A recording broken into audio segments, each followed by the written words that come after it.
तो दोस्तों एक बार फिर से आप सभी लोगों का स्वागत है नए टॉपिक के साथ। और आज की वीडियो में हम लोग बात करने वाले हैं what is security deposit in construction billing. अब देखिए ये एक बहुत ही इंपॉर्टेंट क्लॉज होती है और मोस्ट ऑफ सभी कंस्ट्रक्शन कॉन्ट्रैक्ट्स में ये आपको देखने को मिलेगी। यानी कि जो सिक्योरिटी डिपॉजिट है ये एक तरीके से एक अमाउंट होता है जो कॉन्ट्रैक्टर का जब बिल बनता है तो या उसको जब कोई पेमेंट होती है तो उसमें से इसकी डिडक्शन होती है। अब इस वीडियो को बनाने का पर्पज ये और भी है कि अभी कुछ दिनों पहले मैंने एक वीडियो बनाई थी परफॉर्मेंस सिक्योरिटी को लेकर, जिसमें मैंने उस क्लॉज के बारे में प्रॉपर आपको डिटेल में बताया था, परफॉर्मेंस बैंक गारंटी के बारे में डिस्कस किया था। तो यहाँ पर क्या हुआ कि कुछ जो इंजीनियर्स हैं, जो फ्रेशर्स हैं, जो नए हैं बिल्डिंग में, तो उन्होंने क्या किया कि सिक्योरिटी डिपॉजिट और परफॉर्मेंस सिक्योरिटी को रिलेट कर लिया। लेकिन ऐसा नहीं है, दोनों चीज़ें टोटली डिफरेंट हैं। यानी कि जो आपकी सिक्योरिटी डिपॉजिट है ये इसका अलग प्रोसीजर है और जो आपकी परफॉर्मेंस सिक्योरिटी है वो एक डिफरेंट थिंग है। तो यहाँ पर हम लोग आज डिस्कस करेंगे कि सिक्योरिटी डिपॉजिट होता क्या है, इसका पैसा कॉन्ट्रैक्टर की पेमेंट से क्यों डिडक्ट किया जाता है, जो भी पैसा डिडक्ट हुआ है वो कॉन्ट्रैक्टर को कब रिलीज किया जाएगा, उसकी क्या क्या कंडीशंस हो सकती हैं। तो इन सब चीज़ों के बारे में डिस्कस करेंगे। अब मेजर केसेस में होता क्या है कि जब कोई भी बिल्डिंग इंजीनियर कहीं इंटरव्यू देने जाता है तो जो टॉपिक आज की वीडियो में डिस्कस होंगे तो उनसे रिलेटेड कुछ सवाल उनसे पूछे जा सकते हैं। तो इसका कॉन्सेप्ट क्लियर होना हर एक बिल्डिंग इंजीनियर के लिए बहुत ही जरूरी है। तो दोस्तों वीडियो को आगे बढ़ाने से पहले आप सभी से रिक्वेस्ट है, अगर आप इस चैनल पर पहली बार आए हैं तो चैनल को सब्सक्राइब कर लीजिए और इस वीडियो को लाइक कर दीजिए। तो चलिए फिर आज की वीडियो शुरू करते हैं।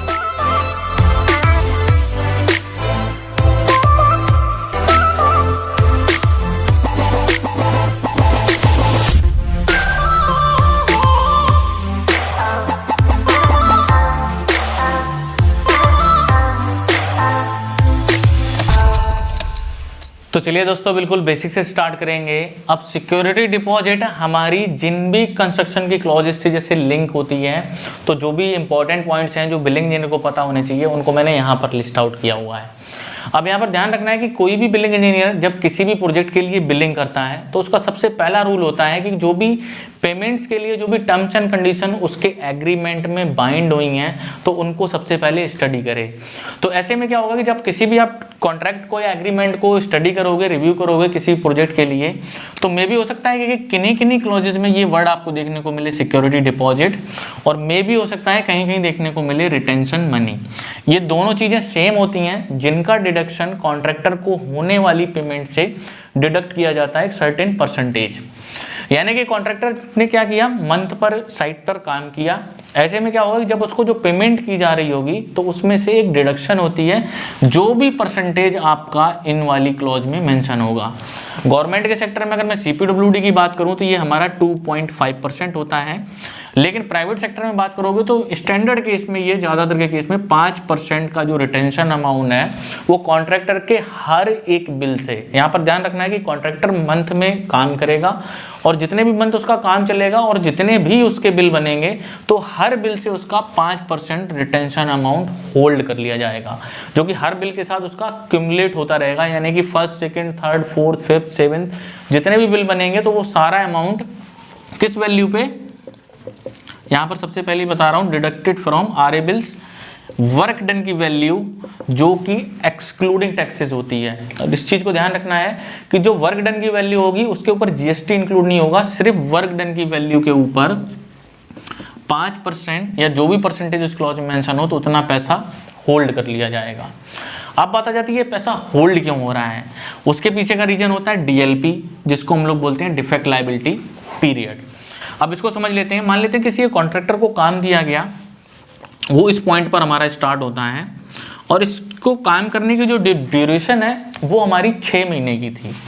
यानी कि साइट पर हमारा 6th मंथ काम चला और इसके हमारे 6 RA बिल हुए, ठीक है, जिसमें एक फाइनल बिल भी आपका इसी में इंक्लूड है। अब ऐसे में मान लेते हैं कि एक लमसम अमाउंट ले लेते हैं कि कॉन्ट्रैक्टर का मैं मान लेता हूँ कि 6 बिल का ये जो सिक्योरिटी डिपॉजिट या फिर रिटेंशन मनी को जोड़कर 4 लाख रुपए उसके होल्ड हो जाते हैं। अब ये बिल कब इसके होल्ड, ये अमाउंट कब होल्ड हुआ है, जब साइट पर काम चल रहा था और जब इसके RA बिल बन रहे थे। अब जैसे ही इसका साइट पर काम खत्म हुआ, यानी कि मैं इस पॉइंट पर मान लेता हूं, तो यहाँ पर कॉन्ट्रैक्टर का होता है VC, जिसको हम लोग बोलते हैं वर्चुअल कंप्लीशन। ठीक, जैसे ही वर्चुअल कंप्लीशन कॉन्ट्रैक्टर को मिलेगा उसके बाद तुरंत स्टार्ट हो जाता है आपका ये DLP, जिसको हम लोग बोलते हैं डिफेक्ट लायबिलिटी पीरियड। ये स्टैंडर्ड केस में 12 मंथ्स का होता है। मे भी हो सकता है किन्हीं छोटे मोटे कॉन्ट्रैक्ट में आपको 6 महीने का देखने को मिल जाए। तो अब यहाँ पर जो क्लाइंट है या जो गवर्नमेंट अथॉरिटी है या जो भी उस काम को करवा रही है कॉन्ट्रैक्टर से, तो उसको एक सियोरिटी चाहिए होती है कि कॉन्ट्रैक्टर ने जो भी हमारी साइट पर काम किया है 6 महीने में, तो अगर इन फ्यूचर यानी कि डिफेक्ट लायबिलिटी पीरियड के केस में किसी भी बार के कोई डिफेक्ट आ जाते हैं,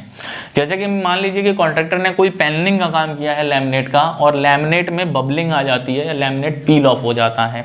उसने जो दरवाजे फ्लश डोर लगाए थे वो दरवाजे अगर बैंड हो जाते हैं, उनकी फिटिंग्स वगैरह अगर ख़राब हो जाती हैं, उसने सीलिंग का काम किया है तो सीलिंग में उसके जॉइंट्स खुल जाते हैं, तो ऐसे ही क्या होता है कि बाद में डिफेक्ट आने के चांसेस रहते हैं। अगर वो डिफेक्ट लायबिलिटी पीरियड में आ जाते हैं तो ऐसे में क्लाइंट क्या करेगा, कॉन्ट्रैक्टर को इन्फॉर्म करेगा कि आपका ये काम है, उसकी फोटो वगैरह लेकर कहाँ कौन कौन से एरिया में डिफेक्ट आए हैं, तो एक बार इनको देख लो और इसको अपनी रिस्क एंड कॉस्ट पे ठीक करा के दो, क्योंकि कॉन्ट्रैक्टर ने जो काम उठाया था उसकी क्लॉज में डिफेक्ट लायबिलिटी पीरियड भी हमारा इंक्लूड था।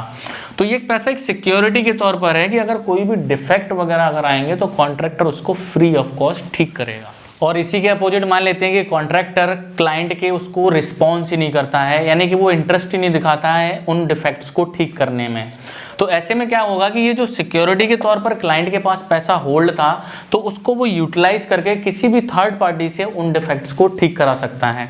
तो ऐसे में कॉन्ट्रैक्टर ने क्या किया, कॉन्ट्रैक्ट ऑफ ब्रीच कर दिया कि DLP के पीरियड में जो भी डिफेक्ट्स वगैरह आए थे उसको उन्होंने एंटरटेन ही नहीं किया ठीक करने में, तो ये अमाउंट उसका फोरफिट यानी कि जब्त कर लिया जाएगा और क्लाइंट किसी थर्ड पार्टी से इस पैसे को यूटिलाइज करके अपने काम को ठीक करा लेगा। अब इसके बाद में एक केस हो जाता है कि मान लेते हैं कि कॉन्ट्रैक्टर का डिफेक्ट लायबिलिटी पीरियड अच्छा निकल गया, कोई भी डिफेक्ट वगैरह कुछ नहीं आए, तो ऐसे में 12 मंथ्स के ठीक जैसे ही DLP पीरियड खत्म होगा तो यहाँ पर आपका एप्लीकेबल हो जाता है SC यानी कि सक्सेसफुल कंप्लीशन। तो अब बात आ जाती है कि जब कॉन्ट्रैक्टर का सक्सेसफुल कंप्लीशन यानी कि डिफेक्ट लायबिलिटी पीरियड खत्म हो जाता है तो कॉन्ट्रैक्टर का जो ये पैसा होल्ड था यानी कि विदाउट डिफेक्ट, तो ये पैसा कॉन्ट्रैक्टर को रिलीज कर दिया जाएगा। यानी कि कॉन्ट्रैक्टर फिर क्या करेगा, एक लेटर लिखेगा जिसमें आपका जो बिल था या कोई नो ड्यूज वगैरह के जो सर्टिफिकेट होते हैं तो उसमें ये रिटेंशन मनी का अमाउंट उसमें मेंशन होता है, तो उन सभी चीज़ों को इनक्लोजर लिख के क्लाइंट को मेल करेगा या लेटर भेजेगा कि हमने इस प्रोजेक्ट पर ऐसे काम किया था, हमारा डिफेक्ट लायबिलिटी का पीरियड इस डेट को खत्म हो गया है, तो जो हमारा रिटेंशन मनी का अमाउंट था वो हमारा रिलीज किया जाए।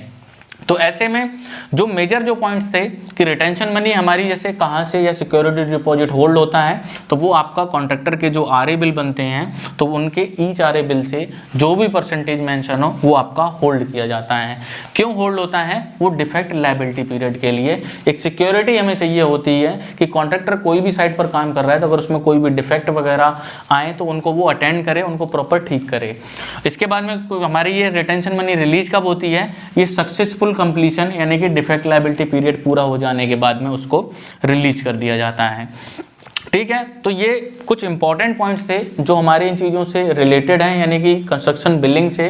अब इसके बाद में कुछ स्पेशल केस भी आपको देखने को मिल सकते हैं जो ज़्यादातर केस में हो सकता है मे बी आपसे पूछ दिए जाएं। क्या रिटेंशन मनी को इस वर्चुअल कंप्लीशन वाले पार्ट पर रिलीज किया जा सकता है, यानी कि कॉन्ट्रैक्टर चाहे बोले क्लाइंट को कि आप हमारा यहीं पर रिलीज कर दीजिए जैसे हमें वर्चुअल कंप्लीशन मिल रहा है 5%, तो ऐसे में क्लाइंट क्या बोलेगा कि पॉसिबल है कि कॉन्ट्रैक्टर जितनी भी अमाउंट उसका होल्ड हुआ था तो उतने अमाउंट की वो बैंक गारंटी यानी कि जिसको हम लोग बोलते हैं BG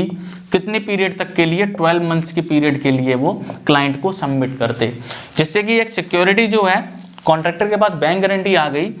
क्लाइंट के पास, यानी कॉन्ट्रैक्टर ने बैंक गारंटी को सेम अमाउंट की जमा कर दी क्लाइंट के पास और ये पैसा इसने यहीं फाइनल बिल के साथ रिलीज करा लिया।